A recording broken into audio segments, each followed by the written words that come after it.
This morning.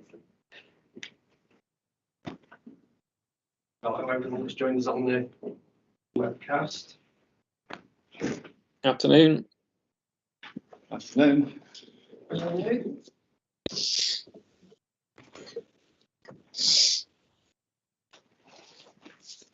Gossiper. Hello. Thank you. Sorry, it was so odd listening to people without being able to see anything as Yeah, they she in the must have car. done, yeah. I never really do them in the car. Yeah, Michelle, I was on the call. Yeah. And I couldn't see, so sorry, forgive me for butting in. It's just I couldn't see who was No, it's really Yeah. hard. where it was. Yeah. Well, it's amazing what body language tells you. Isn't it?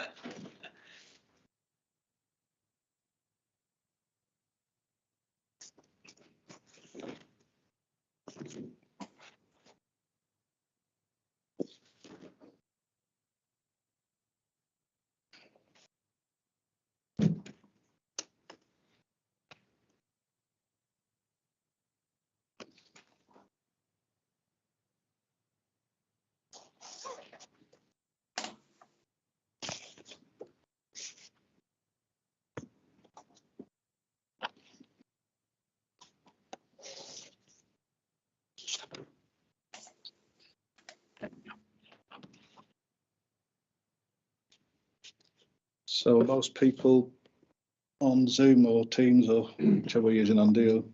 Yes, using Teams, and yeah, so far we have pretty much everyone that said they would use our Teams. Okay. Can they see us, Andy? We got it out. We have Do we just fixed camera, yeah, so apologies to those watching online, it's probably a little distant for some people to see. Hello. Oh, Andy, you're right. Yeah, I'm good, thanks, how are you? All right, thank you. Happy International Women's Day. All women in the room.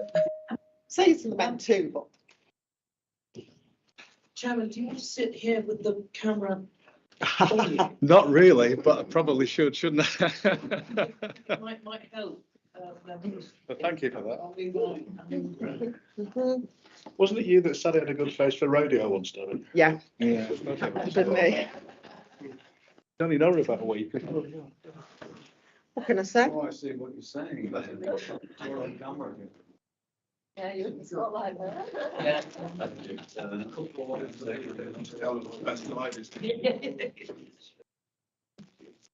Sometimes with your image, you can see it yourself.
Thank you. So, good afternoon, everybody. Welcome to what I believe is the second Joint Scrutiny Committee. I'm not sure, to be honest, who was here at the last one and how well people know each other. So if we can just take a quick minute introduction from everybody, it would certainly help me and help others, if that's okay. Should we do the room first, Debbie, if that's all right with you? Okay, yeah, you want to start with me? Please. Debbie Francis, I'm chair of Lancashire LEP. Okay, thank you. Darren Kemp, Chief Executive, Lancashire LEP. Thank you. Cosima Townley, County Councillor. Mike Leckie, chair of the Joint Scrutiny Committee. Charlotte Jones, Director of the Lancashire Skills and Employment Hub. Terry Howarth, Chorley Borough Councillor.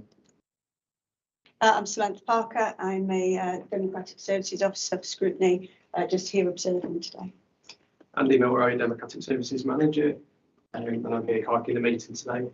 Do we want to ask to speak one way? I was going to say, if you've got the list there, that'd be great. Okay. Can we just start with Dave Brooks in the top left? Yeah, I'm Dave Brooks from Lancaster City Council. Okay. Councillor Vincent. Matthew Vincent, Wyborough Council.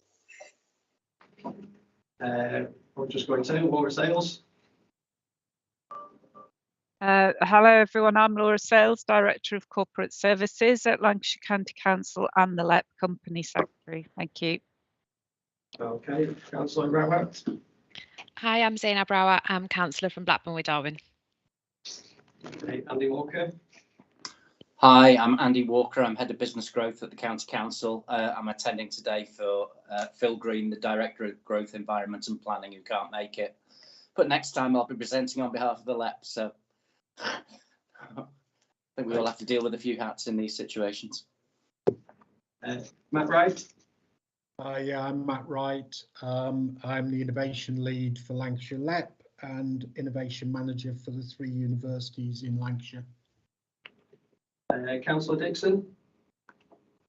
Yeah, I'm Chris Dixon, Fileborough Council.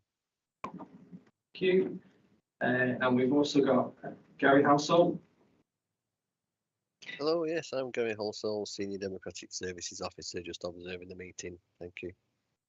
Okay, Paul Evans. Hi, I'm Paul Evans. I'm the area lead for Lancashire and the Cities and Local Growth Unit, so I'm kind of the civil servant responsible for Lancashire, and I'm just here observing, really. Thanks, Paul. We've also got Sam Walton online, who is webcasting the meeting on our behalf. I think that's everyone. Great stuff. Thanks, Andy. Welcome, everyone. So I hope everybody's got a copy of the papers and agenda. I think we're expecting around 2 hours, Andy, to cover this. Yeah. We'll see how it goes. So the first item on the agenda is constitution membership in terms of reference. I don't think you're sponsoring this one. Yeah, that's me. Thank you, Chair. So very briefly, the report sets out the terms of reference for the committee and also notes the appointment of yourself, Chair, as the new Chair. So Mike Wecky has been appointed as the new independent private sector Chair. And so the committee are asked to note the terms of reference and the appointment of the new Chair, but also there is a vacancy for the Deputy Chair, who is to be appointed from amongst the local authority committee members. I sent an email out last week inviting people to put forward suggestions. I've had one nomination of County Councillor Cosima Townley, and I'd like to open it up to any further nominations if there are any. Okay, and it appears there aren't. So I think unless anybody has any objections, I think we can take that as approval that Cosima Townley is appointed as a deputy chair. Do you have any objections? And do I need to be seconded? Yes. Would one of the councillors be happy to second County Councillor Townley? I'm happy to second. Okay, thank you, Councillor Rowett. Okay, so with that, as I say, then the resolutions in the report are to note the terms of reference and the appointment of the new independent private sector chair, and also now to agree the appointment of County Councillor Cosima Townley as the deputy chair. I'll take silence as approval. Okay, thank you. Thank you, Andy. So the second item is welcome, which hopefully we've done. I don't know if there's any apologies, Andy, or if we've got everybody. We've got a few apologies. So we've got apologies from councillors Flannery, Hindley, Hurst, Moss. We did have apologies from Councillor Brooksborough, who's joined us now virtually. Okay. Yeah. I can only stay until 4 o'clock, so sadly. So. Okay. Thank you. So we've no problem being Cora because I think it's 3. It is. Chair. Yeah. Okay. Okay. Item 3 on the agenda is declaration of interest. So anything, any conflict of interest, anybody has to declare? I think science was it. That's a goal. Okay, so that's fine. Then on to item 4, minutes of the meeting held on the 24th of March 2021, so almost 12 months ago. So again, are you going to run through those, Andy? Or? I think, yeah, you could put them to the committee to agree an accurate record. With Councillor Tower, you were here. I proposed them. Yeah, I proposed them, and then I need someone who was on that meeting to second them. I can't. Otherwise, we'll just note them and carry on. I think Councillor Brooks, you might have been. Yeah, I was there, and I'm happy to second. Okay. Okay. With that proposed, then I think you can take those as a approval as an accurate record. Okay, that's great. And that covers follow as well, Andy. Yeah, there's no matters arising. Okay, right. So we'll straight into the first presentation then. So it's Matt with an introduction to Lancashire Innovation Ecosystem. Yes, Matt's had to join us online. So Matt, over to you. Oh, you're muted, Matt. Yeah, I'm just about to say, hopefully everybody could hear me, and I noticed it was on mute. Yeah, sorry I can't be with you. I would normally be with you in person, but my wife has decided to get COVID, tested positive, so we're both isolating at the moment. Anyway, right, okay, I'm just going to share, you should have a report, which is in front of you, and I'm going to share some slides, which hopefully will bring to life what's in the report.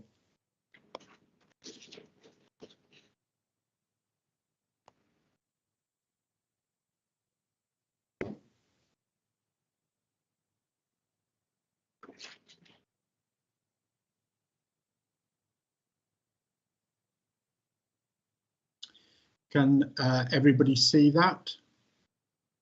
Yes, on screen. Yeah. Yes. Right. So it's good when the technology works, especially when you're going to be talking about innovation and technology. So, okay, so what I thought would be the best thing to do is you haven't really been exposed to this topic before. I think you discussed skills and some other areas of the LEP at the last meeting.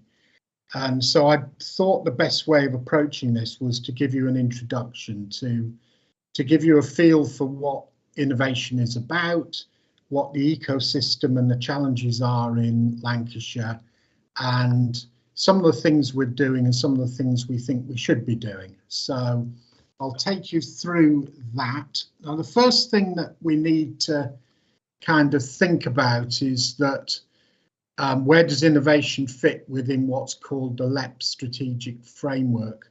So the LEP has developed a strategic framework with a number of priority sectors. So those sectors are the key sectors of importance in Lancashire. So you'll see a diagram there, and to the left you'll see what those sectors are. So no surprise, you'd expect to see advanced manufacturing, but you also see health, energy and low carbon, digital, food and agriculture, and tourism, culture and place. And to the right of the diagram, you'll see what we believe to be the drivers of productivity. So you'll see within that, as well as business skills and infrastructure, innovation is a cross-cutting theme that runs all the way through what the LEP is thinking about and doing, and how it can kind of animate and move the economy forward. And you'll also see to the bottom right of that diagram some policy priorities. So levelling up, which we'll hear a little bit more about later in this presentation, internationalisation, and the whole drive towards net zero. So if we think about innovation and what the LEP's doing, that the key takeaways at this stage is very much around embracing technological change, supporting and connecting up the assets we've got around innovation in Lancashire, making sure they're really working for us and driving the economy, collaborating across sectors, and I'll explain more about why that's important, but really making sure that we've got globally leading cutting edge R&D. And then for the wider group of companies and organisations in the county, making sure that we diffuse and adopt innovation right across that business base. So I'm just going to sort of, quite often when we talk about innovation, people say, well, what's innovation? I thought it was this. And then somebody else will say, well, I thought it was something else. So there's a lot of work being done in innovation, and it's generally accepted. If you see to the left of that slide, that definition came out of a lot of work that was done by researchers and meta studies of scientific journals, etc., which came up with that. So I think the important thing to understand is it's very much a process whereby you take ideas and you develop products and processes across organisations to make them more competitive and to differentiate them in the marketplace. So I think there's a few takeaways there, that the really important thing to understand about innovation is it's not just invention. It's not just about being creative and coming up with ideas, although that is important. It's about converting those ideas into things that make a real impact. So it's often about markets in a simple sense. And so the right of that diagram, you see that you can have incremental or radical change across in terms of ideas and in terms of markets. And it's just a useful way of understanding and sorting some of the innovation that you might want to do in a county or a region. So, for example, if you had radical and disruptive innovation, that would be a market fundamentally changed by an innovation. And I think it's worth reflecting that innovation's really at the heart of those major transformations, whether it be right back to the Industrial Revolution or more recent changes. So if you think about it, we're thinking about technology and societal challenges, to get that word out. So what's kind of driving it? What sort of technology is driving change at the moment? Well, again, to the left, you'll see a diagram or a block of text, which says some of the major global technology drivers, where things are converging. So we all know that technology in retail has converged, and we've had online shopping, for example. I think we're all familiar with that. But there are other changes, robotics that we see in industry, that we see in health gradually and increasingly, computing in terms of the consumer products that we're all familiar with. And you think about sort of health and diagnostics and sensor technology. And then to the right of the slide is bullet points that have come out of studies we've done, particularly in Lancashire, and workshops that the LEP has held with stakeholders to identify what we think might be really important for us in the county. So there's a bit of a short list there. You've got the whole piece around digital connectivity and the way things are going with digital connectivity. You have something called the Internet of Things. I have to apologise. There's lots of acronyms in innovation, so I'm sure you'll trip me up at some point, and I'll try and answer. But do shout if there's too many acronyms. But the Internet of Things, basically, it means everything's going to be connected. And if you think about the opportunities for that in the future in terms of our industry, it's phenomenal. And if things are connected, they need to be relying on communications technologies. And the ultimate communications technology is going to be data that's shared from space. More of that later. We're familiar, you've probably all heard of AI, or artificial intelligence, and automation and robotics. So that's a second area where we have strengths as a county and where there are major global changes and opportunities. Third area is around what we call energy vectors. There's huge changes in energy. We obviously know about low carbon, but the big driver is around electrification. So everything from cars, even aeroplanes, will be increasingly electrified, and those that can't would be thinking in terms of things like synthetic fuels. Again, I will come back to some of these points, so I don't expect you to sort of fully absorb them and understand all of them at this stage. The other big change is the integration of technologies, things like ElecTech, where the county is very strong, which is the combination of electronics and embedded software, and also things like bioconvergence. You start to think in terms of biological sciences, electronic sciences, and physical sciences being converging. Low carbon, you're all familiar with, and that kind of piece around circular economy and efficiency. If we think of our strengths in aerospace, you think about lightweighting of new materials. We've got various changes around demographics with an aging population and the health needs that are associated with that. And then there's a big piece that we've seen, firstly with COVID, and sadly with major political changes that are going on across Europe right now at this very moment, where we need to think about resilience, onshoring, and the notion of sovereign capability, that we're going to have to take on responsibilities and have key technologies that as a nation we have more control over for security reasons. So that gives you a feel. The previous slide gave you a feel for the sorts of technologies and opportunities and changes that are out there. I wanted to say a little bit about the policy arena. It's been very, very changeable. We've had real shifting sands with various changes of governments and leaders. So when we started out on this journey, we developed a Lancashire Innovation Plan, and that was rooted in the policy thinking at that time where the government was around something called a National Industrial Strategy. And that had a series of grand challenges. So they talked about some of the things I've mentioned, actually, like health and those changes in demographics. They talked about low carbon, for example. And on the back of that was the notion that we would develop local industrial strategies in every LEP area. And a lot of work was done on that, and a lot of baseline data was generated, which has been really useful in terms of informing the growth plan within the LEP that Sarah and the others are working on. But the notion of local industrial strategies has ended pretty much, even though we've had useful data from that, with the emergence of two further pieces of policy from the government.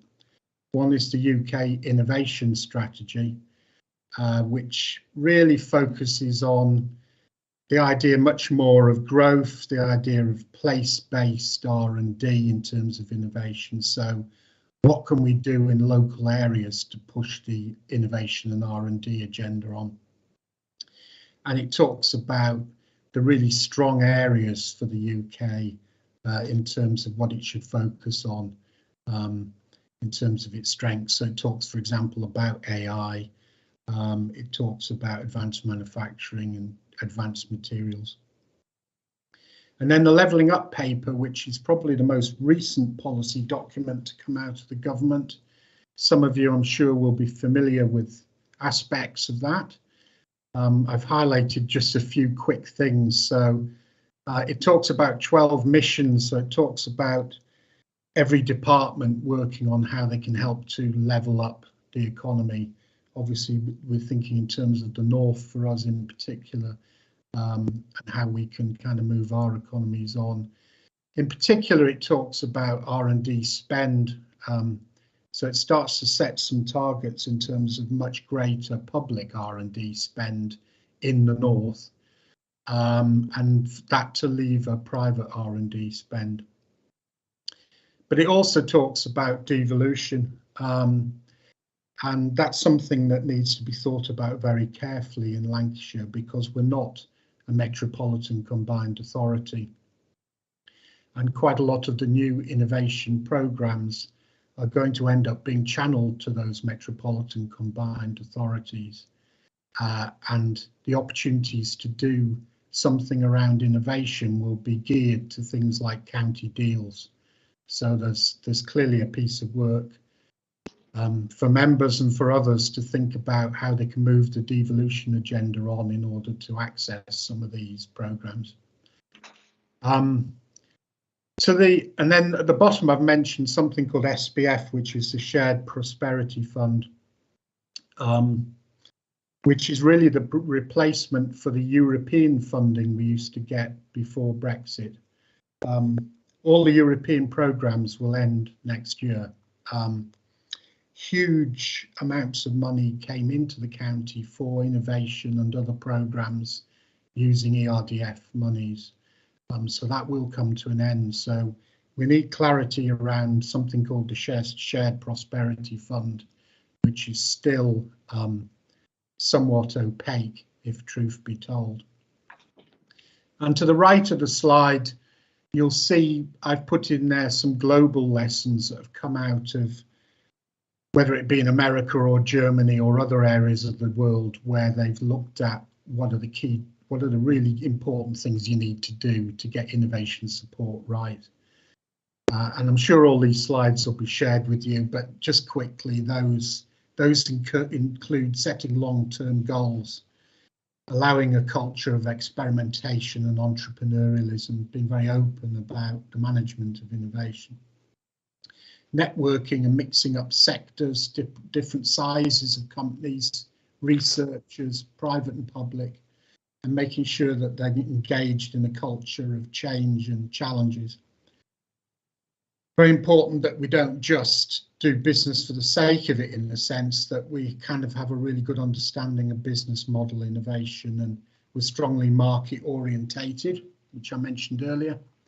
And then having that funding piece, having the right kind of mix of funding, whether it be through Innovate UK and making sure our businesses are accessing that funding, right through to having the right mix of risk capital so that companies can grow on and attract funding.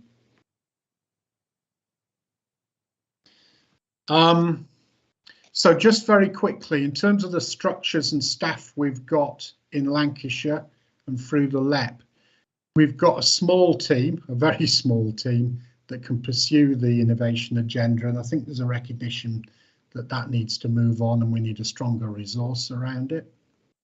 So within the LEP, you've got me, and you've got an intern that works with myself from Lancaster University. It's in place for 12 months. And within the county councils, a slightly bigger team working under Andy. 2 or 3 people working there that support, and we meet as a team to pursue the innovation policy and agenda.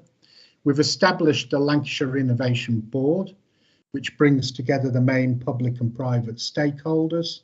It's chaired by Professor Graham Baldwin, who's the Vice Chancellor of UCLan. And that is really starting to get its teeth into things and is working on a refreshed innovation plan for Lancashire, which I'll mention a bit more in a minute. It's delivered an innovation festival series. So 2 years running, we've had innovation festivals, which have engaged hundreds of companies. The county and the LEP have invested in key assets. So you'll have heard about AMRC Northwest in Salisbury, the Engineering Innovation Centre at UCLan, and the Health Innovation Centre at Lancaster University, and a number of others. And through Andy's team, there has been investments in hubs for incubation, such as Fraser House, Strawberry Fields and others. So across, you'll sort of see that diagram, that map, and you'll see there's all those dots are assets we've got for innovation. And through a whole range of programs, mostly European funded at the moment, we can work with businesses, typically small and medium-sized businesses, everything through from helping them come up with ideas, peer learning, really deep technology advice from laboratories and facilities in the universities, incubation, and through to kind of pre-investment, investment readiness and links to venture capital and others. Here you've just got an overview, and I apologise if the print is rather small, but it reflects the current innovation plan, which was written in 2017, and an awful lot has happened since. We've had COVID, we've had Brexit, we've had government change, we've had new policies, and we've now got the current climate, which will also change things in terms of what's happening in Europe and globally. So we're in the process of refreshing that innovation plan. The Innovation Board is steering and guiding that. Steer Consultancy have been commissioned to support us with a refreshed innovation plan. And that may be an area that members want to think about scrutinising or understanding more about.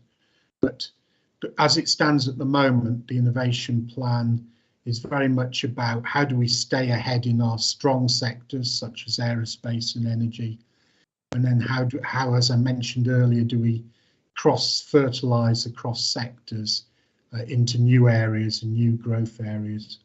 Particularly, we need to have more of our knowledge-intensive businesses, IT businesses, for example, where we're doing much better, but in terms of data against other regions, we haven't got as many companies in that group as we should do.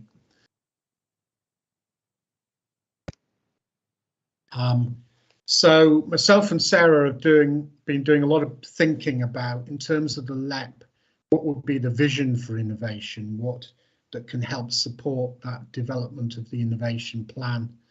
And we've analysed where, if you remember what we talked about, those LEP sectors. So those are those outer sort of mid-purpley colours on the diagram. So digital, health, food, energy, advanced manufacturing. And the darker blue circles are strong clusters, or the relative size of our clusters in Lancashire. And no surprise to see that aerospace is very big. But there are also automotive, nuclear, clean tech, etc. And in the centre are missions that we feel are important, that fit well with where the county's going. So there's, for example, cyber, and you'll have heard about the major opportunities around the National Cyber Force, the major investments that are coming through around our strengths in the county around cybersecurity. You'll see a mission around healthy communities.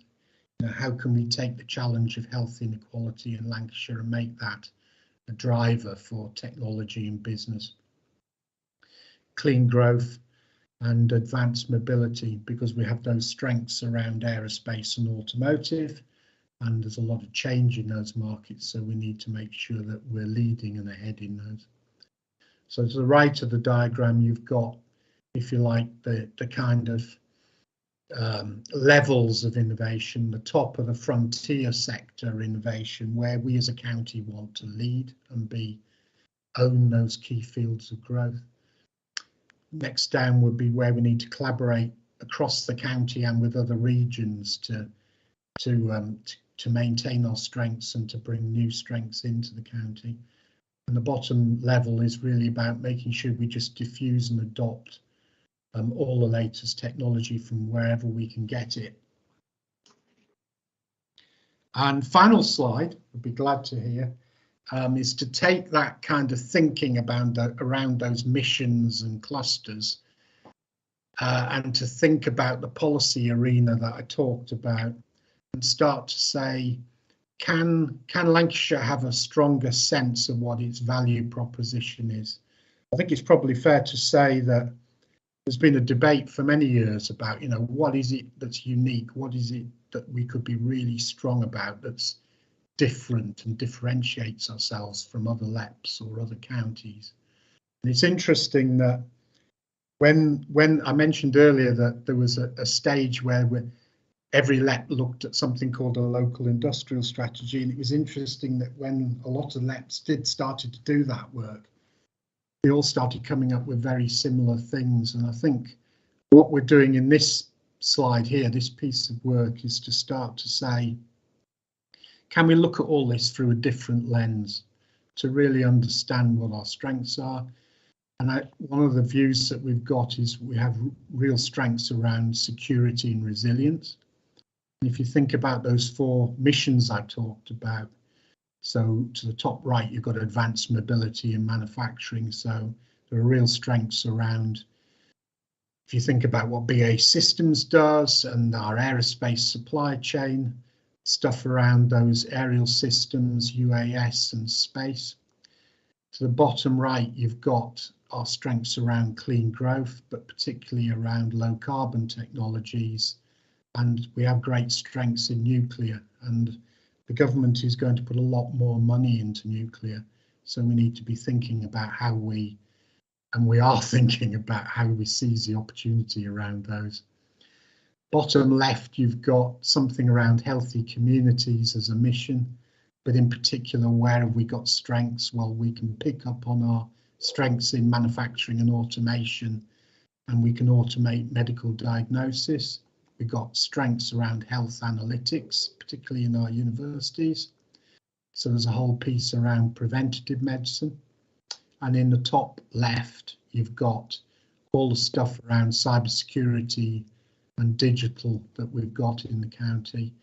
And if you think about those 4 areas through the prism of security and resilience, they all overlap. They're all about how can you control data from space? How can you integrate that into solutions?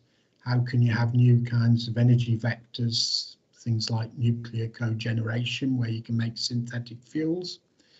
How can you make sure that our communities are more healthy and productive, and that we are making sure that we can capture disease before it becomes chronic? So there are a number of working groups that are working with industry and working with other organisations like Innovate UK to kind of crack open these 4 areas of opportunity. So, you know, we're working with BAE Systems, we're working in the space sector, we're working with additive manufacturing with AMRC and others. We're working with Westinghouse in terms of Springfield site. And we're working around NCF and the health piece that I talked about. So I hope that's given you a feel. I know it's a lot to take in. It's an introduction to the things you've got to think about in terms of markets and technology. And I hope it gives you a sense that we're thinking really clearly about what the opportunities are for Lancashire in this and how we take it forward, and that we've started to get some structures to make that happen. And I'll end at that point. Hopefully I haven't bamboozled you too much. Well, thank you, Matt. Appreciate that. Can I throw it open to questions? Anybody got questions for Matt? To my right. Hi Matt, thanks very much. That's a great report. I still feel it's very light on things which do not require sitting down or in offices. I still feel that the agricultural innovation side of things is not being properly given an airing. And I noticed that we are obviously on item 7 coming on to the skills agenda, but I think it would have been helpful to have had something like how we intend to actually back this particular strategy up with at least a nod to the skills that we will need to do this, which are not necessarily all school-based. Yeah, do you want me to, I'll pick up on that one, or are you going to take a number of questions and cluster them all? Chair. let's pick up on that one, otherwise I think I'd lose track personally. So let's finish. Okay. Yeah, I think there's two elements to that question, isn't there? One is around skills, and I know Michelle's going to give you a presentation. Michelle and I work closely together. Skills is absolutely critical part of the whole innovation agenda, obviously. I think you also mentioned farming or rural. I don't know whether I'd heard that. Yeah. Agriculture. Yeah, that is really, really key, and you'll have noticed that the LEP sector groups include food and farming. Each of those LEP sector groups is producing a report which will identify the growth areas and the roadmap forward for each of those sectors. And the innovation team has worked closely with those sector groups to make sure that some of the things I talked about in terms of innovation and technology are embodied in those reports. But farming is really important, food and farming for Lancashire. It's one of our really important sectors. It will be impacted by all the technologies I talked about.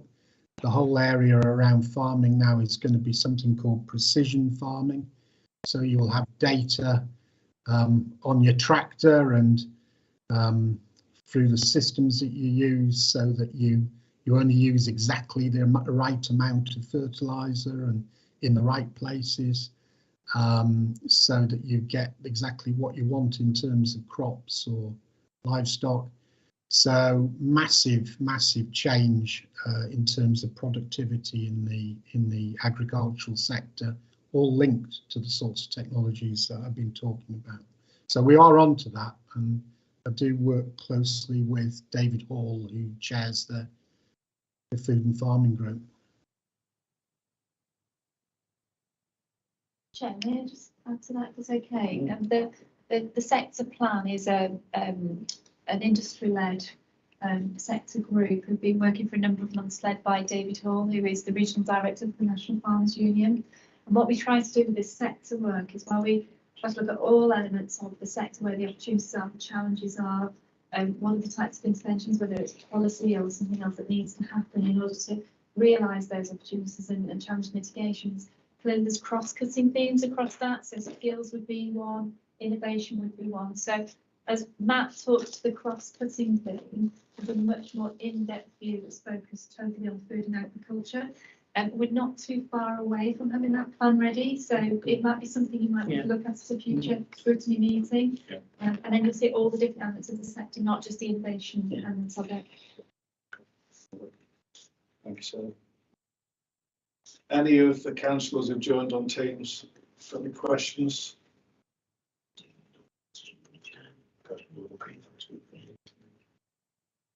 No.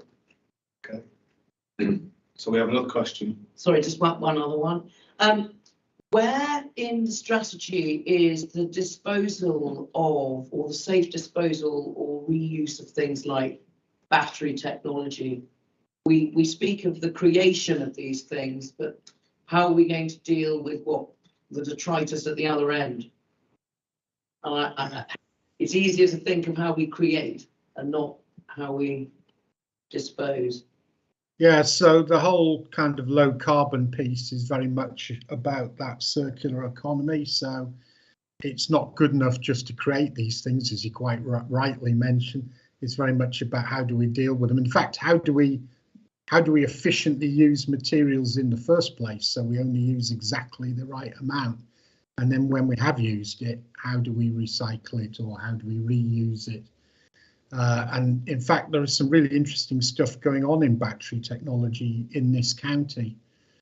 We have a really fast growing scale up company called Leaner Energy, for example, in the Lancaster area, that is developing a new kind of battery technology. It's attracted a lot of investment into the company, which will use less sort of toxic materials that you associate with lithium-ion batteries. So very, very exciting development right here in Lancashire. And then there's another company whose the name of who just doesn't quite spring to mind at the moment, but it's also in the Lancaster area, that's recycling batteries. So yeah, I mean, you can't really do the low carbon and environmental piece unless that's centre stage with what you're doing.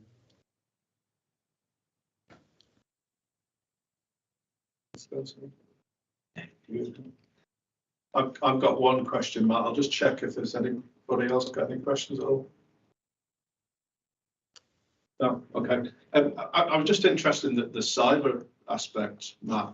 Certainly when I kind of read through the report, it felt, and this is perhaps a bit unfair, it felt almost at the end, if you like. And I guess as we become more and more reliant on technology, and as you've said, it becomes less about laptops and iPads, and is coming into the Internet of Things, and you know, everywhere you turn, there's equally that concern about how exposed we are and become more reliant on it. And it does feel sometimes that a major cyber attack brings also a standstill. You feel like it came through, it's there, but not really strongly. So it threads through everything, I guess, doesn't it? Yeah, I mean, it's absolutely key. I'm sorry if it didn't come across as strongly, because it is one of our 4 missions. So we have real strengths around cybersecurity right across our universities. I think fair to say, particularly in Lancaster University. And we have the major opportunity around the National Cyber Force. And I guess cybersecurity splits roughly into 2 areas in a sense. One is to make sure that those threats can't materialize in any of our systems because they've become all pervasive, and literally much of what we all do on a day-to-day basis could fall over if we allow those threats to materialize. And then also how we can actively counter cybersecurity threats, which will be part of the work of NCF. Sarah might be able to tell you a bit more about that, but it is central again to our innovation plans, and will in fact help lever us in. I think NCF's so important as an opportunity for the county that it will lever us into other areas where we have strengths but we wouldn't necessarily have been able to get into. And I think of space tech and opportunities around space as one of those areas. Yeah, okay, thanks, Mark. Do you want me to just build on that a little bit? Yeah, so NCF stands for National Cyber Force, and I'm sure you're all aware that government has made a decision to locate National Cyber Force at Samlesbury, and it's going to be very significant because it's not only just a critical piece of national infrastructure, but as you can imagine, it has a very important part to play on an international platform, as you can imagine over the events of the last few weeks. So we're working with National Cyber Force. We've set up what we call a Lancashire Cyber Partners Board, which is chaired by the commander of the Cyber Force. And we've got 4 work streams that are running there at the moment. One's around local services, which is predominantly about them establishing successfully here in Lancashire. One of them's around skills and people, and you know, they've been clear about the fact that they need to ramp up to 3,000 people in as quick a time as they possibly can. Another one's around R&D and innovation, and the 4th one is around industry collaboration. So we're working very closely with them at the moment in terms of understanding what their requirements are going to be, and first of all how we can meet those requirements on the Lancashire footprint, but also this is very much being seen as a central asset to a corridor of assets and capabilities that runs from Manchester all the way up to Lancaster. So we've kind of got stacks, if you like, of strategy and activity. We've got that that's going on in Lancashire, we've got that that's going on along the corridor, then the wider northwest, and then nationally. So I think those missions that Matt referred to are really, really important, because when we've been working with the sector groups around where their kind of long-term opportunities are and their strategic direction, it's kind of important for us to understand what are we aiming for here, what are the strengths and capabilities in Lancashire that we can build on to create the sectors of the future, the sectors that kind of bring resilience to our economy, that create the jobs, that create the good jobs, that improve productivity, that help our businesses to compete on an international platform. The cyber capability was definitely one of those that was already emerging very, very strongly through the work of the digital sector group before the announcement of the National Cyber Force was made. You know, and it's not by chance that they're here in Lancashire. It is because that compelling proposition of the assets and the capabilities is one element in the decision to choose to be here. So it's always going to be very difficult to share what goes on there because a lot of the information is highly classified. You wouldn't want it to be shared particularly, but it's not all classified. and we're going to be doing lots of work over the next few months in terms of engagement with industry in particular, engagement through the schools, the colleges, the universities around developing the pipeline of talent that's actually required. So to the extent that we can share what's happening in the innovation ecosystem, we will absolutely do that. And what we're trying to do is pull out some of the activity that, you know, doesn't have to be behind what they refer to as the high wire, which is a very highly classified activity, and bring it out into more of a sandpit environment for us, so we can get our Lancashire kind of partners, our businesses, our education, academia, our research colleagues round the table, and do everything that we can in terms of building and improving that operational capability. But it's certainly regarded our capability already as the leading capability in the world. I've no doubt it's playing its role at the moment in what's going on a platform. But that's going to be one of our biggest generational opportunities because of the scale of the investment that's being placed into that. But as Matt said, all of these things connect together. He's got a beautiful slide, which I hope he showed today, and he hasn't done, about what the Lancashire sort of security tech resilience network looks like. And if you remember the other three sectors there, one was health innovation, one was around energy low carbon, and one was around advanced mobility. And these things do lead into each other. So, you know, the growth in satellite technology is huge at the moment. It's exponential in growth. That's where cyber capability is going to be required, as our information is up in that space, literally that space, as it were. That growth in advanced mobility type vehicles is going to require new fuels, synthetic fuels, nuclear batteries, cleaner sources of energy, and so on. So we've actually got quite an extraordinary platform in Lancashire in terms of our innovation assets and capabilities and our skill sets around it. I think it's very important that we kind of bring that to the fore and promote that as, you know, a very significant international platform for investment and growth for the future. But it won't all happen overnight. You know, this is taken probably, Matt, a 20-year forward view, is it, of near-term, medium-term, longer-term support to ensure that those are the sectors of the future that really deliver for Lancashire. Thank you, Sarah. Anything else for Matt? Thank you, Matt. Hope your wife's all right. Hope you're all right as well. Yeah. I think it's probably this Omicron thing, but still we're abiding by the rules. Thank you. Right, I think next we've got Lancashire Skills and Employment Strategic Framework, Future Workforce. Michelle, over to you. It's over to me, thank you. So yeah, as Matt referenced, you know, the interaction with skills here is really important in terms of innovation. All of these things intertwine in terms of building our skills base and enabling our companies to innovate and, you know, use new technology and so on and so forth. So the last scrutiny committee, whoever was there, we talked about the Lancashire Skills and Employment Strategic Framework and the process that we went through to develop that. So it was first published back in 2016 and refreshed in January 2021. Just as a recap, the framework is overseen by our Skills and Employment Advisory Panel, which is made up of industry members, education, including the universities, colleges, private providers, third sector, school, local authority representatives as well. And that supports the work of the LEP and also 15 local authorities working across Lancashire. So we work closely with partners to implement that framework. It's very much about, you know, kind of prioritising people's energy towards combined objectives.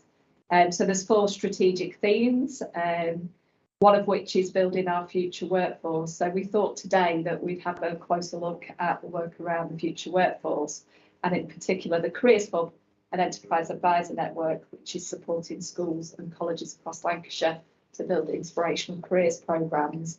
And I guess there's 2 lenses to that. One, the economic lens in terms of our businesses, what our labour market needs are now and in the future, attracting inward investment opportunities and creating that robust talent pipeline. And then the other side is the inclusion lens in terms of levelling up and social mobility, enabling our young people to get real insight into what the jobs of the future are, creating aspiration and ambition, which is particularly important for our more disadvantaged communities and for young people who may not have the social collateral and lack the insight through friends and families into the world of work.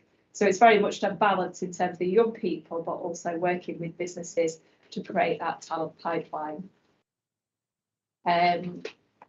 So in terms of that future workforce theme, there's a number of priorities that underpin that, which kind of knit together through the Careers Hub. So the quality of careers provision. We also have a technical education vision, and that is about working with businesses and with providers to balance academic and technical education routes into the world of work. So whether that be apprenticeships, whether it be the new T-levels, which are the new technical equivalent to A-levels, and progressions into higher technical qualifications. And that recognises that in Lancashire, we do have a gap at level 4 attainment level and above, which is like equivalent to your first year of a degree. And so both balancing academic and technical, we've got an opportunity to skill up our workforce and close that gap, and also meet the needs, obviously, of our industry base and our businesses. Digital careers, really important. We've talked about digital and cyber. You know, we already have a growth and a demand and hard to fill vacancies. And we're going to be layering in the National Cyber Force, the ripple effect from that, the clustering. And so there's a really exciting opportunity there to kind of build our future talent pipeline and enable young people to get really good quality jobs with economic kind of, benefits to that as well. And there's also around supporting our young people who are not in education, employment or training, or our needs as well. So that plays into our kind of future workforce. So focusing in on the Careers Hub and the Enterprise Advisor Network, this is co-funded through DFE funding, the Department for Education, and that funding comes down through the Careers and Enterprise Company, who are supporting hubs and enterprise advisor networks across the country. And we match that locally through Lancashire County Council, the 2 unitaries, the LEP and the Blackpool Opportunity Area as well. So very much a partnership approach. The paper articulates the history, so where the Careers Hub came from. So you can see back in 2016 from the paper under 3.1, we did quite a lot of research when we were developing the framework, and careers education came through as a real need at that time in terms of building the quality. And that included conversations with young people themselves about their experiences and their view that careers provision was pretty inconsistent. We had one young girl who was very animated about the fact that she didn't know what apprenticeships were when she left school, dropped out of college, started an apprenticeship and flew.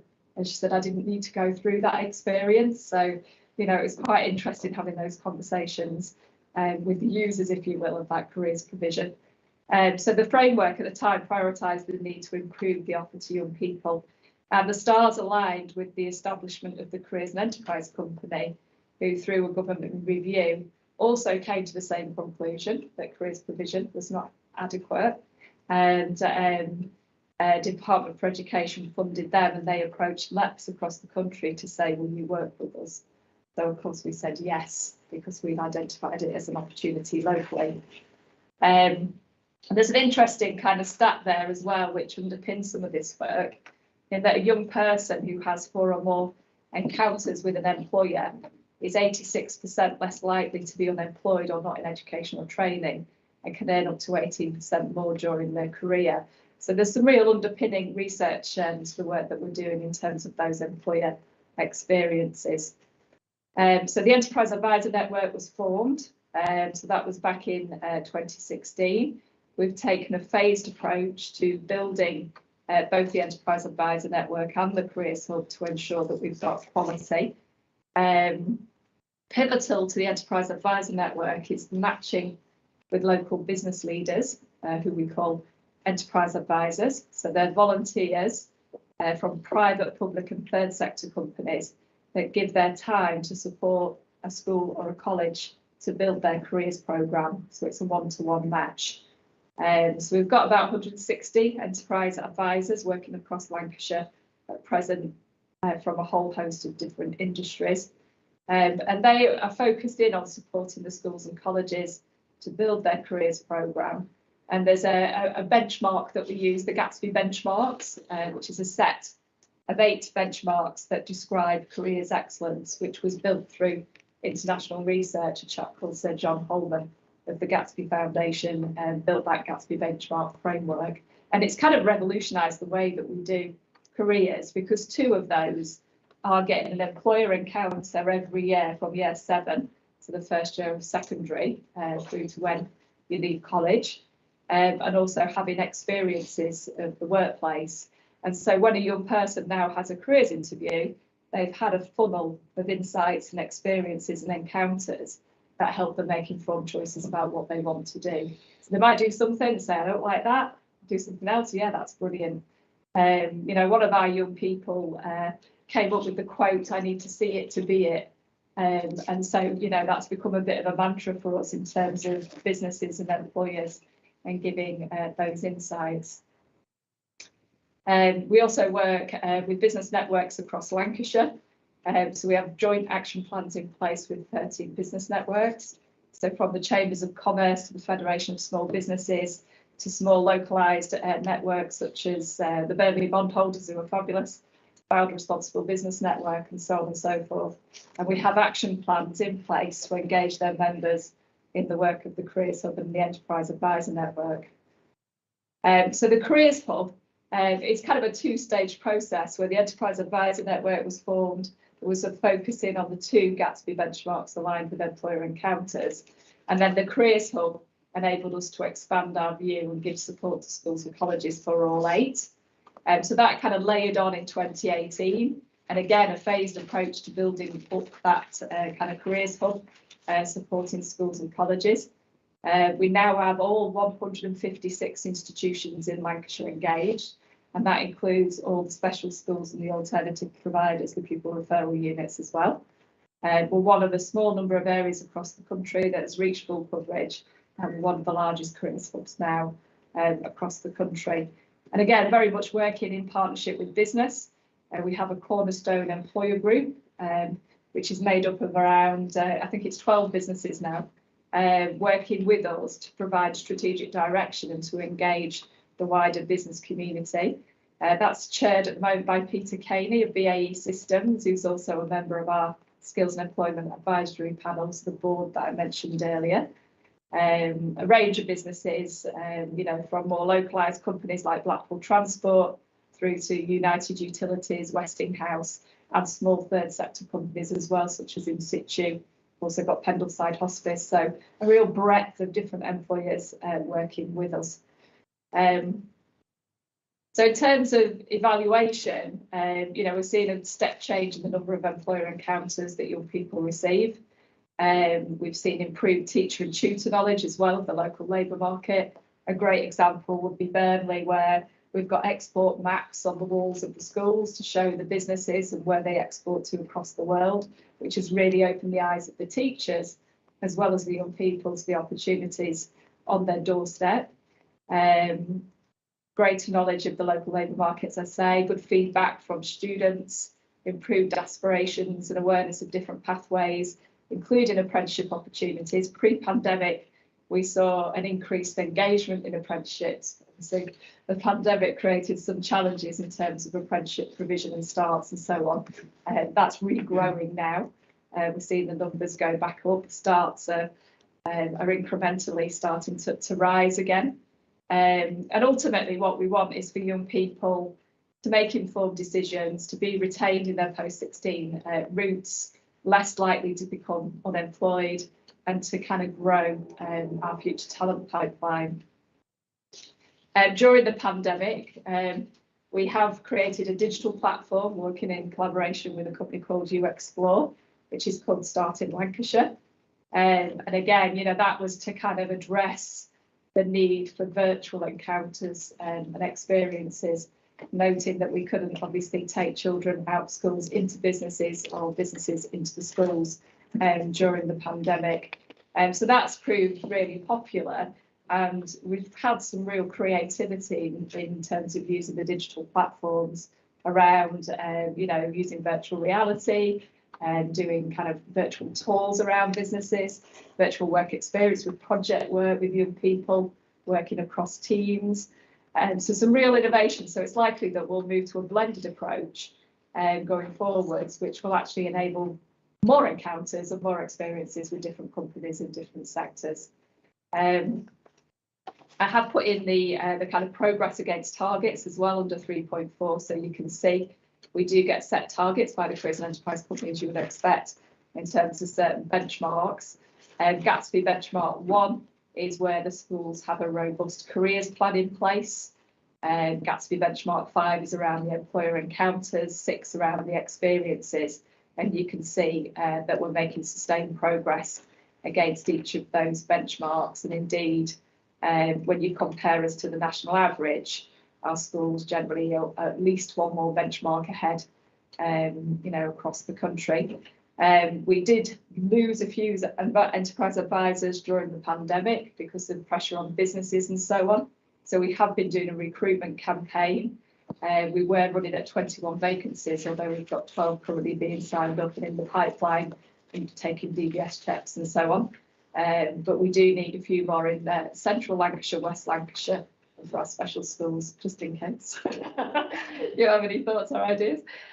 We do have the local authorities, many have volunteer enterprise advisors. For example, Angie Ridgewell is matched to Larches in Preston.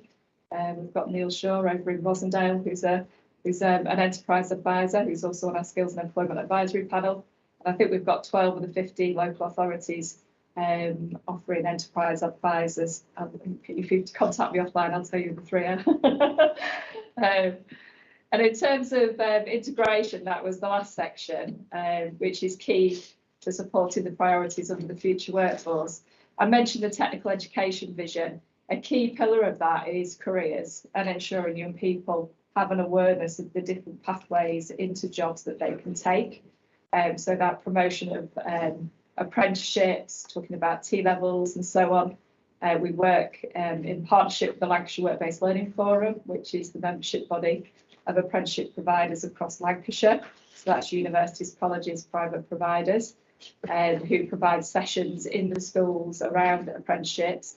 And we also have a really buoyant network of just under 100 apprentice ambassadors, some of which are employers, some are young apprentices, and they go into the schools and tell their story, which is really powerful and provides role models to young people in school that they can associate with. We've also worked collaboratively with the Gatsby Foundation and the colleges around the launch of the T-levels and ensuring that teachers and young people and careers professionals have got an insight into what T-levels are, what the content is, the occupational pathways and so on.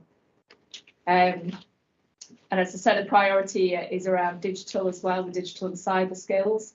And that's both within the digital sector, but also across sectors in terms of technology adoption and so on. So we collaborate across with the Digital Skills Partnership that we have, which is a partnership with the Department for Digital Culture, Media and Sport, DCMS. And we've been doing some fabulous programmes with industry to raise the profile of digital. So we've got a Teen Tech Festival that launched last month, virtual activities with Maggie Philbin and her team, doing all sorts of innovative project work. We've got a programme with Cyber Girls, which we've been running in Blackpool and Lancaster and Morecambe. And most recently, BAE Systems have sponsored a programme, £300,000 to support 70 schools and 7,500 young people in Lancashire to engage with Innovate Her, which is targeted at girls, recognising that we've got a gender diversity gap as well. And also with Create Education, who are gifting 3D printers into schools and providing sessions around additive manufacturing. So some really creative stuff going on, which is really helping to raise the profile of digital and cyber careers. And obviously that connects into the National Cyber Force and building that future talent pipeline in Lancashire.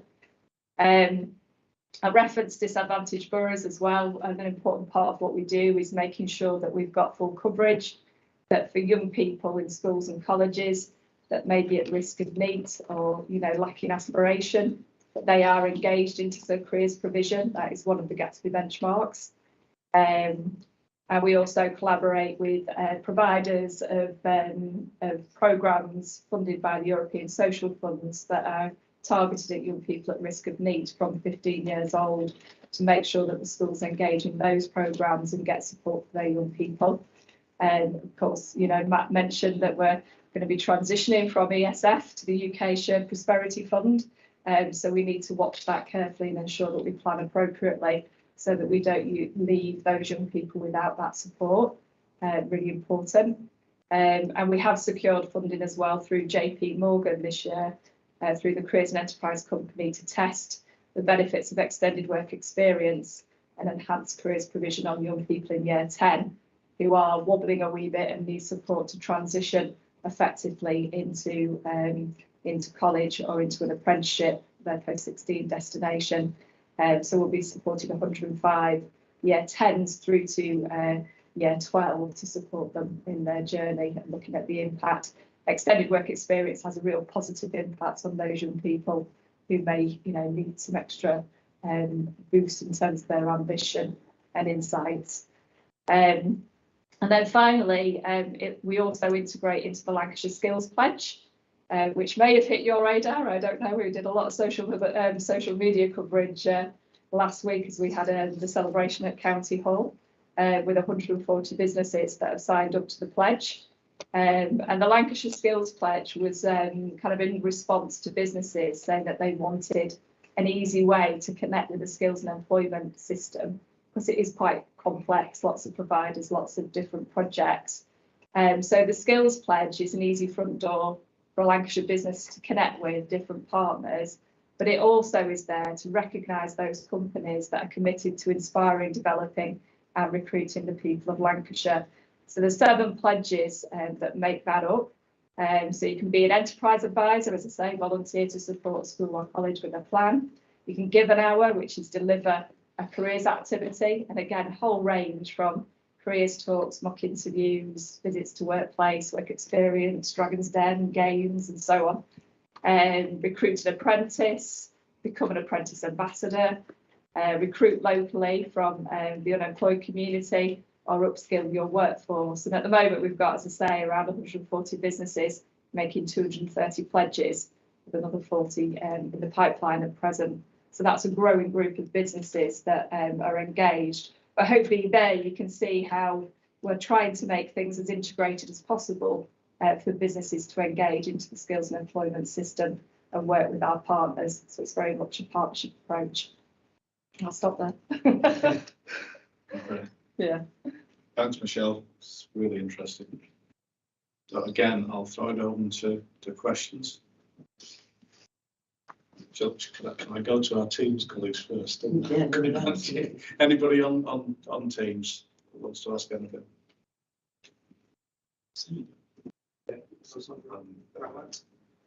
Yeah. Oh, thank you.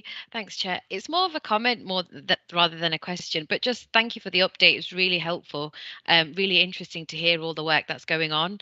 And I know particularly, so as a councillor, I'm also a corporate parent, and we recently had an update around how we support children and young people in our care, and how we develop and provide opportunities and help them build their aspirations. So I'm definitely going to take away. I've taken some notes, and make sure that we're providing these opportunities to those young people as well, because there's such fantastic work going on, and we have a very young demographic in B&D, and we've got lots of workforce challenges across a range of sort of sectors and industries. So it's just making sure that we're using every opportunity to build our workforce. So thanks for the update. So thank you. Thank you. Anybody else on Teams? Councillor Dad. Thank you. Yeah, no, that's really cheering, actually. Thanks very much for that. Just a couple of things which really, following on from our initial discussions at the first meeting for that, I still find that we're having a kind of demonisation against people who work with their hands, and there doesn't seem to be a strategy for people who will go into the creative arts and the environmental side of green jobs. I don't think we're engaging with National Park, and having coming from Burnley, where we're trying to start an engagement towards employment with them, with upskill, Downdale. I think we're probably in the overall view of skills, we are lacking in getting those sorts of people to appear as alternatives at our career conventions and in the schools. So that was something. What I thought was really excellent was the see it to be it, and that ties into that. You're not going to become, and I'm going to use the most basic. I mean, it's not basic, 'cause it's a very skilled job. But what do we have in Lancashire? A lot of stone walls. What are they doing? Falling down. Why are they falling down? Because we don't have the skills to build them up, and that is part of our environmental and cultural heritage. We don't seem to lay any importance on that side of things, and yet it may not pay an awful lot, but it will certainly give someone a very healthy and solid employment opportunity. So I'm sorry to bang on about that side, but we put so much into digital and cyber, and that's all very important. I mean, I'm making absolutely, I'm not saying it's one or t'other.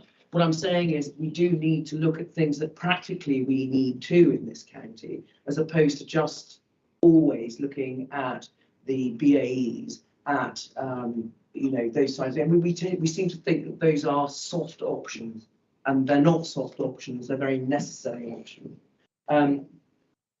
So that was one of those. And again, you've got to see it to be it. They need to be included as part and parcel of any careers convention that's going into the school. Absolutely. I mean, our door is absolutely open to any employer who wants to roll their sleeves up and get stuck in and work with us to create those experiences. So if you've got connections that you can make for us, that would be perfect. Yeah, well, that's great. And just on the kind of food and agriculture as well, I know the sector group has been referenced. So we are doing a piece of work with the food and agriculture group at the moment, and we're doing a deep dive into the labour market intelligence to unpick the subsectors across Lancashire. So when we say food and agriculture, what do we actually mean in terms of how that's made up, and which will inform then our careers provision, and we're looking at it across travel to work areas. So we're creating a kind of we have dedicated sector sections on the Starting Lancashire platform, which showcases that LMI, but also has video clips from employers and so on and so forth. So we are also looking for companies to step forward to do those video clips and to work with us, and to bring, whether it's a farm or whether it's dry stone walling, whatever it may be, to bring those into the classroom through those videos, but also to get involved in some of the careers activities. So, it is very much a two-way relationship with businesses. If there is a need, we've got, construction, we've got textiles, we've got, there's all sorts of different businesses that are engaged with us. In situ, for example, has done some fabulous work with us, one of the arts companies. We connect with Create Lancashire through Ed Matthews Gentle. So we engage with all sorts of different businesses. We've got theatres working with us, the Blackpool Theatre Group, for example. There's a plethora. And so, our door is open to any business who wants to get involved and help showcase their business, showcase different jobs. Because there are new opportunities, especially on sustainable environmental building, for example. I mean, there's a new college started, unfortunately not in Lancashire, but only 2 miles out of Lancashire, in Calderdale.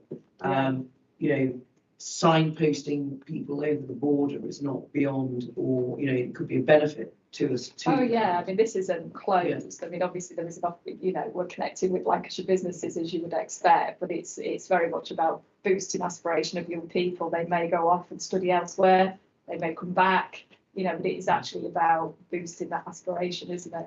But is this that we still do retain this barrier that working with your hands or not being in an office is secondary to anything else. It's almost not a proper career. It's something that someone will have because you're pushed into it because you're not brainy, or you have not got the necessary wherewithal to go to the. I still get that impression, and it still does really come through in a lot of the paperwork that I'm reading about innovation in Lancashire. Well, yeah, I mean, And I think, you know, the technical education aspect is really important in that, in terms of apprenticeships and getting that parity of esteem, where actually, you know, many apprenticeships are hands-on, you know, they're doing the job as well as learning at the same time. And so, you know, I think, you know, one of our big drivers is actually to get that balance, enabling young people to understand there's different routes. They don't all have to do A-levels and go to university and so on and so forth. Actually, there's some amazing jobs and amazing routes in a different way. And so there is still snobbery in the system, you know, there is. Yeah, there is. And one It's of our something that jobs really is we to need to, tackle that. we need to actively Yeah, tackle that. Absolutely, yeah, I couldn't agree. Especially in Lancashire, where we have built our reputation on engineering and then on kind of digital and you know, kind of other technological industries. And we have broken away from other strands that might have gone hand in hand before. There's certainly a disconnect between what we see and we simply give lip service to, and what we actually push people or want people to engage with. Feel. And my final point was just health. Very little comes in with this work-life balance that we do, well, will need to, as less and less people will be necessary because of everything being either digitized or, you know, AI or whatever it is we are going to have a very large proportion of people who are working less hours and need more to do to remain healthy if we're not going to fill up our hospitals. So preventative and perhaps growth of imagination, as opposed to just, you know, there is work and then there's out of work. We do have the principal of Myers College sits on the skills advisory panel, so there's good representation there. So certainly champion on the panel from an agricultural perspective. And, you know, don't know if you've been around the college, but yeah, I know the college. Yeah, most of what they do is hands on. But I think it's a good point in terms of the way we just sort of relay the way we do our activity, that it's important that we actually, the bedrock of our economy is manufacturing. We've got the largest manufacturing by employment sector in the country. There's some big digital elements to it, but most of it is still hands-on. So maybe something for us going forward to make sure that we bring out all the different elements and it doesn't appear to be just about digital technical skills, because it is a very broad church of organisations, colleges, courses, people that engage through the skills programmes.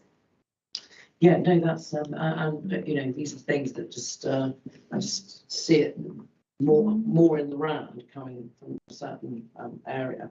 I mean, I sit on lots of youth councils. I have yet to find anyone from the young farmers from any part of Lancashire invited to one of those, right? Or even included. Yeah. Young farmers in conversation. You know, and yet I know they are particularly active. I know they're very bright. I know they're very vocal group. You know, so when we talk about outreach, we tend to think only of, you know, disadvantaged communities. Well, in a way, you could say they've been disadvantaged because I don't think their voice has been heard or comes through. It's interesting, young farmers, you mentioned that, David Hall's linking up with young farmers to see whether we could get some kind of young farmers to young people mentoring going to kind of encourage young people to come into the sector, those that have got an interest. So I've just had a conversation, I can't remember that, was it Keisha, she looks after the young farmer network across Lancashire. I'm not. To be honest, I mean, I'm not a young farmer, but I'm aware of that group, and I just look because I do quite a lot with the school, you know, councils and youth councils. I'm very aware that those other youth groups are not necessarily represented or have been invited to the table, really. So that's great. I think that's David, and they're desperate for that sector. Yeah. At the moment, they lost a huge workforce as a consequence of Brexit, and then you know, the compounded influence of the pandemic on top of that. You know, people who have not come back to this country to work, so they're desperate in that space. All different sort of entry levels and skills, and of course, those two beds in particular have driven them to more technological solutions as well. So, you know, at the same time, it's very kind of hands-on, craft-driven type activity. you know, the sort of digital advanced tech skills are becoming very important, and trying to meld the two together is kind of one of the most interesting spaces to be in at the moment. You know, if you think about, you know, during the pandemic, you know, livestock auctions went online. Well, if you were a farmer who wasn't digitally connected and had the digital skills, suddenly you can no longer sell the stock anymore and buy new stock.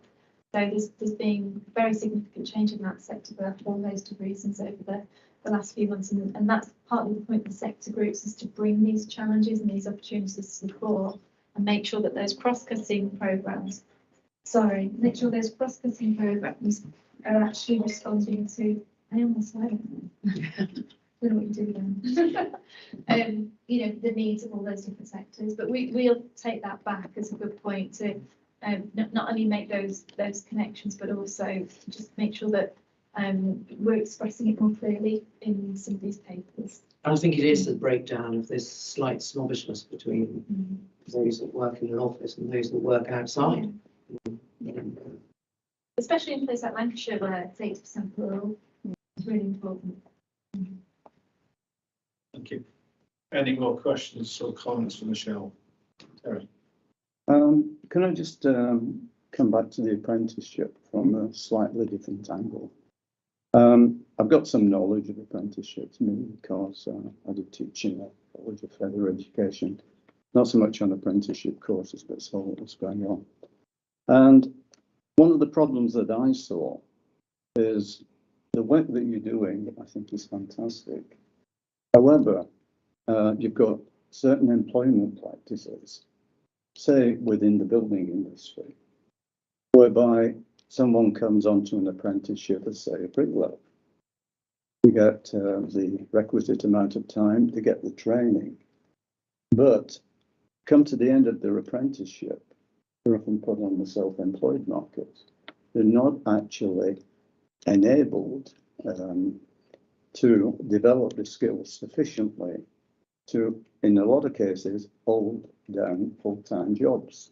So they often go on to the self-employed market, and then in a lot of cases end up in other jobs. And there is quite a skill shortage. If you employ a plumber, for example, you'll find very young people without a great deal of experience working as self-employed. And I think it's this relationship between the training, employer practice, probably the need for longer apprenticeships needs to be considered. My comment? Absolutely. And one of the things I don't think actually helps this, I mean, this is an apprenticeship problem that's a bit bigger than just us, but one of the things I don't think it helps is the apprenticeship levy concept, because unfortunately companies now have to churn through so many apprentices a year. They can't afford to keep them on. You know, if their business hasn't expanded to be able to take that number of staff on, but they earn revenues more than a certain amount, they have to have so many in the system by law now, every year, year on, year out. So what's happening is they're having to let them go at the end of the apprenticeship, and whether they want to or not, because they've got to have so many coming through the system at any one time as a percentage of their revenues. And I think it's a problem in the way that the new kind of apprenticeship levy and the rules for companies employing apprenticeships has been set up. And I don't disagree, some of them again should be longer, but it's the same sort of problem. And that's a whole bigger problem that's faced by everybody. It's not just a Lancashire issue, that's across the country. And I know because we had that problem as an employer in direct rail services, where because we had to have so many apprentices, we couldn't keep them at the end, which is devastating. But we weren't getting year-on-year increases in revenues that would allow us to keep expanding our staff. So unless we had other staff leaving, there were no places to put apprentices in, despite the fact they may have been with us for 2 or 3 years training, and we had to keep bringing through new apprentices. That makes sense? Yeah. It's a big issue. Sadly, it makes a lot of sense. It's a big issue. I think most employers I know and most employers we speak to, they don't particularly want to do that. They'd rather take the apprentices. They'd rather have maybe for longer. They'd love to be able. I mean, they try. A lot of these companies we deal with try really hard to find those jobs at the end of the apprenticeships, but they're just, you know, for some of those companies, it's just too big a requirement to keep taking this percentage of people year in, year out. Can I ask you, what's the solution then? Is it government grants? Well, I'm not sure about the whole, quite frankly, personally, I'm not sure about the whole apprenticeship levy and the way it was put together. The levy itself isn't so much the issue. It is that requirement to have a certain number. If you're over a certain size, you've got to have a certain number of apprentices in order to, you know, to meet the government requirements. And I just don't think that that's been the most beneficial way. I think it was maybe a bit premature, because I think we've spent the last 20 years, haven't we, moving our young people onto, you've got to have a degree. And finally, in the last couple of years, we've begun to realise that that was not the right answer for anybody, not for them, not for us, not for businesses, not for the economy. So we are beginning to change that. So there is beginning to get more movement into all the options. So some young people will still go to university, some will colleges, some will do apprenticeships. Everybody will begin to take different routes, and that's going to take, I think, another, you know, 10 years to change back away from this degree mentality. So I think it might have happened. I think the companies taking on apprenticeships and making more valuable apprenticeships for people might have happened naturally. It just so happened that realisation that we'd told our young people, or put to some extent, in the degree mentality, happened at the same time as the apprenticeship levy came into place and pushed companies down a certain route, whether they wanted it or they didn't. So I don't ultimately know the answer, whether it's that change in policy around what that levy is supposed to look like. But I certainly agree that some apprentices and apprenticeships need to be longer. They need to be more thorough than others. You know, it depends what it is that you get the apprenticeship in. But unless we take away this requirement for companies over a certain revenue to have X number of apprenticeships, you're never going to get rid of them churning them out the other end, and them ending up having to go self-employed because they're not quite experienced enough to be employed.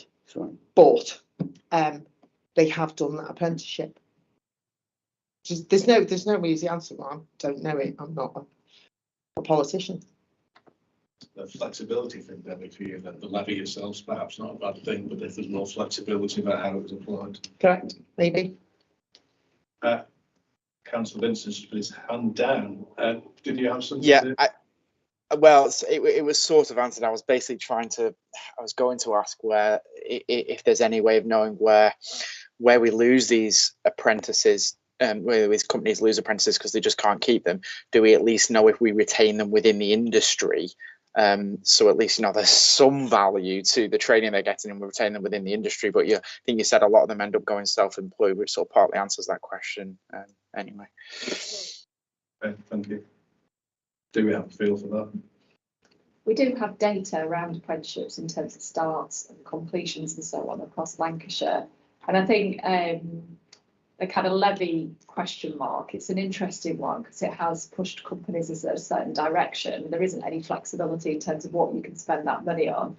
But if you don't spend the levy money, it goes back to Treasury. You're not forced to have apprenticeships. You can just say, well, go on, levy, go back to government then. You know, I won't spend it.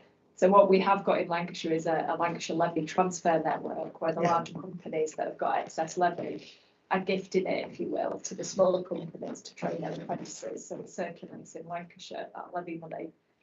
So there's some, you know, some interesting work going on to ensure that we're maximising the impact of that fund. But yeah, and I think it's different by industry as well and by company. You know, you've got some companies that are buying in now into higher level and degree apprenticeships as well. So creating those progression pathways within an organisation. So you can have an apprenticeship now from level 2, which is kind of intermediate skills, right up to level 7, which is postgraduate and everything in between. So there's some quite creative practices going on in terms of progression apprenticeships and through the organisation as well. But you know, I mean, construction is I suppose one of the notorious, if you will, in terms of not necessarily retaining all their apprentices. But you know, we hear more good stories than bad stories, I would say, in terms of the employers that are in Lancashire employing apprentices. And it's certainly a fabulous way for young people to create that employability skills, and create, their technical skills and so on, so that become more employable should they leave the company at the end of the apprenticeship. But, it's one that we have to wrestle with, isn't it, in terms of companies then retaining their apprentices at the end of the programmes. Anything further from Michelle? Just a couple of things that I thought. Firstly, the engagement with people that this is about, the people in the skills and so on. It sounds really obvious, but is missed so often. The number of times people are the subject of something we don't actually get consulted about themselves is amazing. So I thought that was terrific. The other thing you talked about was gender diversity issues in cyber in particular. Is that broader as well? Is that part of the work that's going on, looking at those areas? I mean, again, going back to when I worked with Debbie about rail, engineering on the rail side is just 99.9% male, if not slightly more. Is that been looked at? Because again, in reporting, it could look like it was just cyber. Yeah, no, it's across the board in terms of STEM industries.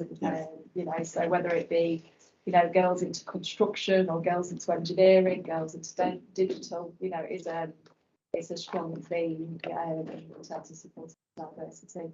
We've got some good practice in Lancashire to kind of build upon. I think BAE are now about 30% in terms of their female engineers, which is pretty impressive, isn't it? So that means that we've got role models that we can take into schools to say, talk to this, fabulous young lady who's, an engineer at BAE, and, it switches people on to thinking about different routes. I mean, the only gap, I guess, is in primary, where actually some of those stereotypes start to get fixed. And so our work is obviously from year 7 upwards, but there is work to do in the primary sector as well. But that's kind of a missing chunk, if you will, in terms of DFE policy. There isn't an awful lot going on in that space in terms of careers. Yeah, but you do need to start early to break some of those stereotypes, don't you? Yeah. Thank you. Okay. I think we're on to any of the business. Yeah, thank you very much. So best way to do this again, can I ask people joined on Teams first of all if there's any other business? Anything else to raise?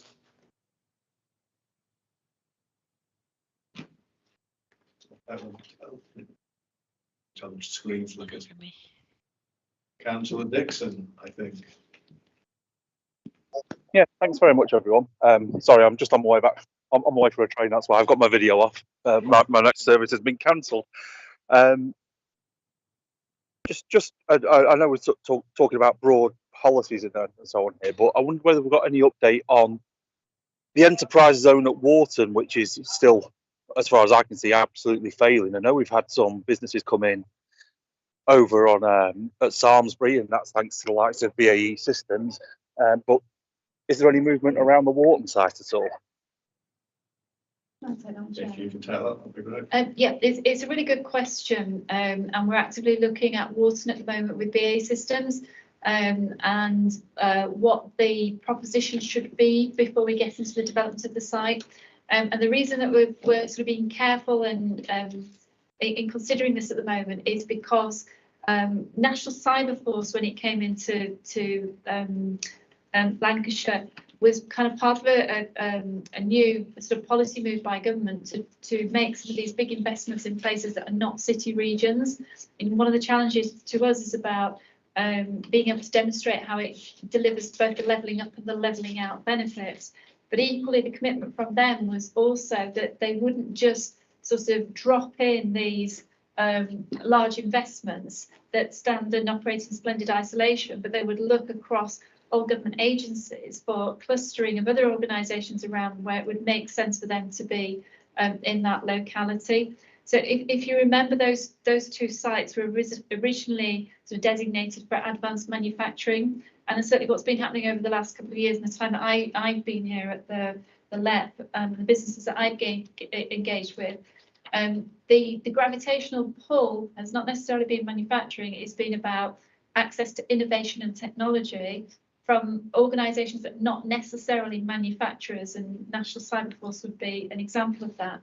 And one of the reasons they want to be here in the locality is because of those assets and capabilities, that technology know-how and being close to it. So we're just working through with government at the moment what those other partner organisations might be, and therefore where they would also be best placed, because Samlesbury might not be the right location for them. And I think what we're trying to recognise and reflect is we've got some unique assets here in Lancashire through the enterprise zones. And Warsaw, for example, has a live airfield, has segregated airspace and some of the high security test facilities anywhere in the UK. And some of those partner organisations, we've kind of alluded to it, cyber is only kind of one element of defence security related assets, and there's clear kind of spillovers into satellite, space technology, etc. So we're actively looking at it at the moment. We've got a team of people involved in trying to articulate what the proposition is and which of these growth industries does that proposition best serve. And therefore this interest that's coming at Lancashire at the moment, where's it best sited? Is it at Salisbury? Is it at Wharton? And that work is in active development. So if you can bear with us, we'll be able to share that in due course. But no firm decisions have been made yet because we're still in those active talks with various government national agencies about potential locations in Lancashire. Well, all right. Well, I mean, thanks for the update, but that site has been there for, I think, more than 10 years now. I don't think it's created a job yet. I wouldn't dispute that. I genuinely don't know. Right, thanks. Thank you. Anybody else on the Teams call? Okay. So to the room, any other business? Anybody around the table?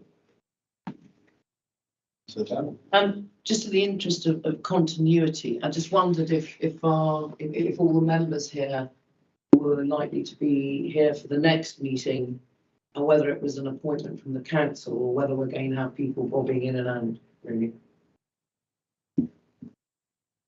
Andy, yeah, each council has nominated a representative. Those people are present again. There is the option to nominate substitutes, but I think we would encourage the same member to attend so that you have a level of consistency. So as it stands, yeah, each council has nominated a named representative, and we would expect that they'll attend. Perhaps the timing for this meeting has maybe thrown a few people's diaries out. So hopefully next time round we perhaps get a fuller attendance. We're noticing that we did have sort of 13 councillors last time, so it was quite a good attendance at the last meeting. But yeah, fingers crossed it's a consistent membership. Can I just make a suggestion that the name of the councillor is put by the relevant borough that represents In the terms of reference? Yeah, no problem. Or, I mean, just in on the meeting. Yeah, no problem.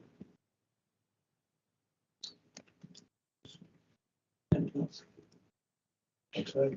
And I think the next meeting is September, and with an actual day to be confirmed. Yeah. Yes, so we'll work through you, chair and deputy, and obviously the committee members to set a date that suits everyone, hopefully. Get that announced.